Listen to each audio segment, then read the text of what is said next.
Hello everyone, this is Muhammad Alfan. Welcome to Skill to Succeed. നമ്മൾ സാധാരണ Excel അടങ്ങിയ particular set of data PDF convert ചെയ്യണമെങ്കിൽ വളരെ സിമ്പിളാണ്, റൈറ്റ്? ജസ്റ്റ് ഒന്ന് ഫയലിൽ പോയിട്ട് സേവ് ആസ് കൊടുക്കുക. ഫോർ എക്സാമ്പിൾ റെസ്പെക്റ്റീവ് ഭാഗത്ത് ഞാൻ സെലക്ട് ചെയ്യുന്നു. ശേഷം ഈ എക്സ്റ്റൻഷൻ്റെ അവിടെ PDF ഓപ്റ്റ് ചെയ്താൽ മതി.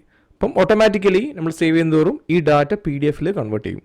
പക്ഷെ അത് നേരെ ഓപ്പോസിറ്റ്. എങ്ങനെ നമുക്കൊരു PDF ഡാറ്റ നമുക്ക് എക്സലിലേക്ക് കൺവേർട്ട് ചെയ്യാൻ നോക്കാം, അതും വളരെ ക്വിക്കായിട്ട്. ഫോർ എക്സാമ്പിൾ ഞാൻ ഒരു PDF ഫയൽ പർട്ടിക്കുലർ പാത്തിൽ സേവ് ചെയ്ത് വെച്ചിട്ടുണ്ട്. ജസ്റ്റ് ഓപ്പൺ ചെയ്യുന്നു, ജസ്റ്റ് മിനിമൈസ് ചെയ്ത് വെച്ചാൽ അവിടെ. സോ ഇവിടെ ഓൾമോസ്റ്റ് ഒരു 4 പേജ് ഉണ്ടെന്ന് വിചാരിക്കാം, റൈറ്റ്? ഇതൊരു സ്റ്റേറ്റ്മെന്റ് ഓഫ് അക്കൗണ്ട്സ് എന്ന് വിചാരിക്കുക, ഡെമ്മി ഡാറ്റ. അതിൽ തന്നെ ഡിഫറെൻറ്റ് സെക്ഷൻ ഉണ്ട്. ഫസ്റ്റ് സെക്ഷൻ നോക്കൂ, അതിൻ്റെ ഹെഡിങ് ആ വരുന്നത്, അതായത് ആ റെസ്പെക്റ്റീവ് പീരീഡും അതുപോലെ തന്നെ അഡ്രസ്സും ഡിപ്പാർട്ട്മെന്റ് സെക്ഷൻ കാര്യങ്ങളൊക്കെ, റൈറ്റ്? നെക്സ്റ്റിലാണ് ട്രാൻസാക്ഷൻ സ്റ്റാർട്ട് ചെയ്യുന്നത്, റൈറ്റ്? ഈ ടാബിൾ നോക്കൂ, ഫസ്റ്റ് പേജിൽ. രണ്ടാമത്തെ പേജ് നോക്കൂ, അതിൻ്റെ കണ്ടിന്യൂഷനാണ് വരുന്നത്. അതുപോലെ തന്നെ മൂന്നാമത്തതും നാലാമത്തതും, റൈറ്റ്? ഞാൻ ജസ്റ്റ് ഒന്ന് ക്ലോസ് ചെയ്യുന്നു.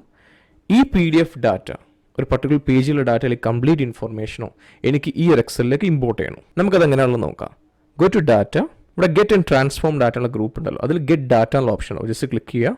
From file, from PDF opt ചെയ്യുക. ഇപ്പോൾ നമ്മുടെ റെസ്പെക്റ്റീവ് പാത്ത് ചോദിച്ചു ആ സ്റ്റേറ്റ്മെന്റ് ഓഫ് അക്കൗണ്ട്സ് അവിടെ സേവ് ചെയ്തെന്നുള്ളത്. അതുകൊണ്ട് ഞാൻ ഇത് ഓപ്റ്റ് ചെയ്തു, ആ പർട്ടിക്കുലർ PDF ഇമ്പോർട്ട് ചെയ്യുന്നു. അതിനുശേഷം ഇവിടെ കാണാൻ പറ്റും നാവിഗേറ്റ് എന്ന ഡയലോഗ് ബോക്സ്. അതുപോലെ തന്നെ ഇവിടെ കാണാം ടേബിൾ 1, 2, 3, അതിൻ്റെ ബ്രാക്കറ്റ് പേജ് 1, പേജ് 2, 4, പേജ് 1, 2, 3. ഇതൊക്കെ എന്താ നമുക്ക് ഡീറ്റെയിൽ ആയി നോക്കാം. വളരെ സിമ്പിൾ സംഭവം. ഞാൻ ജസ്റ്റ് ഒന്ന് ഓപ്പൺ ചെയ്ത് വെക്കുന്നു നമ്മുടെ ആ PDF കേട്ടോ. ആക്ച്വലി ടേബിൾ 1 ഉദ്ദേശിക്കുന്നത് നമ്മുടെ ഈ ഫസ്റ്റ് പേജിലെ ഡാറ്റയിൽ ഈ ഫസ്റ്റ് ടേബിൾ ഉണ്ടല്ലോ, സിസ്റ്റം തന്നെ ബാക്ക് എൻഡിൽ ഐഡന്റിഫൈ ചെയ്തൊരു ടേബിൾ ആണെന്നുള്ളത്. ആ ഡീറ്റെയിൽസ് മാത്രമേ കാണിക്കുന്ന, അഡ്രസ്സും ഡിപ്പാർട്ട്മെന്റും പീരീഡൊക്കെ, റൈറ്റ്? അതായത് പേജ് 1 റൈറ്റ്? ടേബിൾ 2 നോക്കാം. പേജ് 1 തന്നെ ടേബിൾ 2 നമ്മുടെ സെക്കൻഡ് ടേബിൾ പേജ് 1 അതാണ് ഇവിടെ കാണിക്കുന്നത്. ഇനി പേജ് 3 നോക്കി നോക്കൂ, 2 to 4 ആണ് വരുന്നത്. അതുകൊണ്ട് എന്നാൽ അവിടെ ഒരു സെഗ്രിഗേഷൻ സെപ്പറേറ്റ് ടേബിൾ ഇല്ല. കാരണം വെച്ചാൽ റിപ്പീറ്റ് ആയിട്ട് തന്നെ അവിടെ വീണ്ടും ഹെഡിങ് വരുന്നില്ല.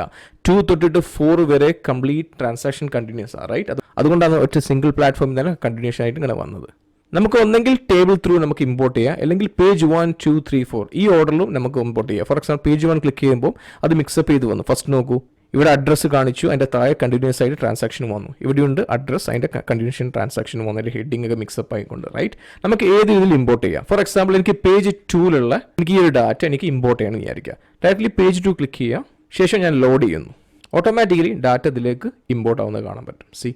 ഇതിൽ ചെറിയൊരു ക്ലീനപ്പ് നടത്താനുണ്ട്. ഫോർ എക്സാമ്പിൾ ഇത് ആക്ച്വലി ബൈ ഡീഫോൾട്ട് ആയിട്ട് ടേബിളിലൊക്കെ കൺവേർട്ട് ചെയ്ത് ടേബിൾ മോഡിലേക്കാണ്. ആ ജസ്റ്റ് ഒന്ന് റേഞ്ച് മോഡിൽ കൺവേർട്ട് ചെയ്യുന്നു. ടേബിൾ ഡിസൈനിൽ പോയിട്ട് കൺവേർട്ട് റേഞ്ച് എടുക്കുന്നു.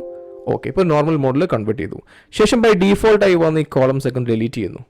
ഫസ്റ്റ് റോ സെലക്ട് ചെയ്തു, Ctrl- അടിക്കുന്നു. ഇതാണ് നമ്മൾ ആക്ച്വൽ ഹെഡിങ്. കംപ്ലീറ്റ് ഞാൻ സെലക്ട് ചെയ്യുന്നു, ജസ്റ്റ് ഒന്ന് ബോൾഡ് കൊടുക്കുന്നു. ശേഷം ഞാൻ ഈ ഡാറ്റയ്ക്ക് ഒന്ന് ഫിൽറ്റർ അപ്ലൈ ചെയ്യുന്നു. ഇതിലുള്ള അൺനെസസറി ആയിട്ടുള്ള വാല്യൂസും ഡിലീറ്റ് ചെയ്യണം. ഫോർ എക്സാമ്പിൾ ഈ അറബ്സ് ലെറ്റർ അല്ലേ, ഇതെനിക്ക് വേണ്ട. അതുപോലെ തന്നെ ഈ ലാസ്റ്റുള്ള വേണമെങ്കിൽ നമുക്ക് ഡിലീറ്റ് ചെയ്യാം. ശേഷം എൻഡിലേക്ക് എടുക്കുന്ന നരേഷനിലുള്ള empty കോളും നമുക്ക് ഡിലീറ്റ് ചെയ്യാൻ പറ്റും, റൈറ്റ്? എല്ലാം കഴിഞ്ഞ ശേഷം ജസ്റ്റ് ഒന്ന് അൺഫിൽറ്റർ ചെയ്യാം. വേണമെങ്കിൽ കംപ്ലീറ്റ് സെലക്ട് ചെയ്തിട്ട് ഈ ടേബിൾ മോഡിലെ ഡിസൈൻ മാറ്റിയിട്ട് നമ്മുടെ നോർമൽ ഡിസൈൻ ആക്കാം. ജസ്റ്റ് ഒന്ന് നോ ഫിൽ അടിക്കുന്നു. ഇപ്പോൾ ഡാറ്റ സെറ്റായി വന്നു. സോ എല്ലാവർക്കും ക്ലിയർ ആയി എന്ന് വിശ്വസിക്കുന്നു. ഒരു ഡെമ്മി വർക്ക്ഷീറ്റ് വെച്ച് ജസ്റ്റ് ഒന്ന് പ്രാക്ടീസ് ചെയ്ത് നോക്കുക. എന്തായാലും all the best and thank you.